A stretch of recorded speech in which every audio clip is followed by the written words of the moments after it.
Welcome, wanderers, to Wanderlust Stories, a place where the world's most fascinating tales come alive. My name is Wanderlust, and today I'm taking you to a quiet corner of Wales, an idyllic countryside untouched by time.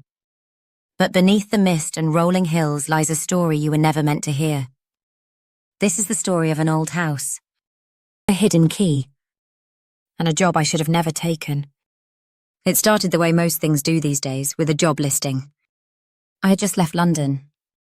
Burned out. Overstimulated. I wanted quiet. A reset. I found it, or thought I did, on a private listing board for live-in caretakers. One line caught my eye. Caretaker needed. Must believe in nothing. Must leave everything behind. I laughed when I read it. But the pay was high. The location remote. A sprawling estate called Vale House, nestled between two hills just outside of Llandeilo. I applied without thinking twice. 3 days later, I was on a train headed west, with nothing but a suitcase and a strange sense of anticipation. From the moment I arrived, something felt off. Mist clung to the ground like it was hiding something. The countryside was dead silent, no birdsong, no passing cars. Just the wind in the hedges and the occasional creak of the old iron gate. The house looked exactly like the photos. Grand but tired. Ivy-covered stone walls, slate roof, wide wooden doors that looked like they hadn't been opened in years. A woman met me at the gate. Mrs. Ainsley. Stern, grey hair pulled into a knot, and eyes that never blinked long enough. She introduced herself with the kind of formality that makes you wonder if she rehearses it every morning. She wasn't the owner. "Mr. Vale is inside," she said. "He doesn't speak anymore. Not since the last one." I didn't ask what she meant by the last one. The inside of the house was even older than the outside. Heavy curtains drawn tight, the air thick and still, like a sealed jar. Portraits lined the hallway, stern faces all watching. There were locked doors everywhere.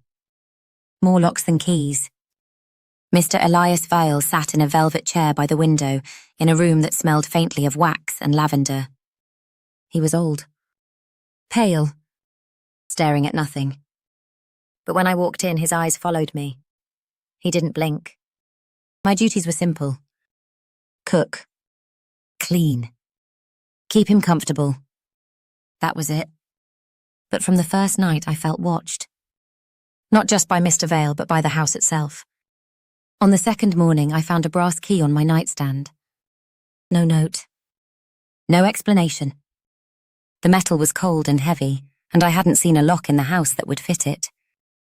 When I showed it to Mrs. Ainsley, she simply said, "Some things return when the time is right." That night, I wandered the house, testing the key in every door, until I found one at the end of the east wing. The attic. The door creaked open like it had been waiting for me. Inside, the air was warm. Sweet, almost. Dust floated in the shaft of moonlight like ash. In the corner, there was a circle drawn in charcoal. Bones arranged carefully. Candles melted into the floorboards. And at the centre, a mirror. But not one that reflected anything clearly. I should have turned around. The days that followed blurred. Mr. Vale began to speak, not words exactly, but sounds. Whispers. Sometimes just my name over and over. The lights flickered constantly. I lost time. Hours vanished. I'd wake in the garden with soil under my nails and no memory of how I got there. At one point, I caught a glimpse of myself in the mirror in the attic. But it wasn't me. It looked like me. Same face. But the eyes weren't mine.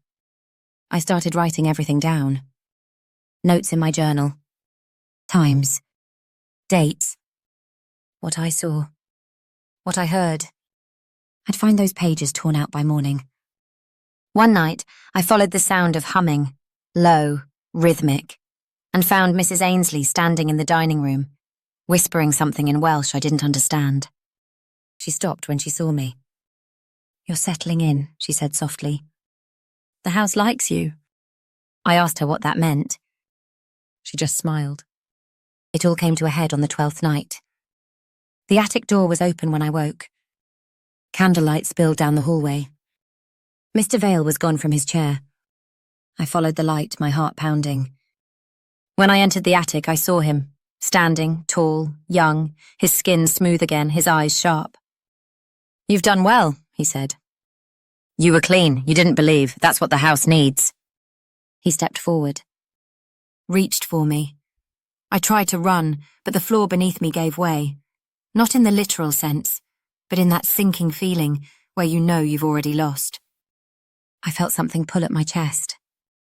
My breath caught, and everything went black. I woke up in the velvet chair, hands wrinkled, muscles slow. Mrs. Ainsley brought tea. Smiling. "You're home now," she said. In the mirror I saw him. Me. The version of me that had opened the door. Now walking, breathing, living, outside. And I was in here, still.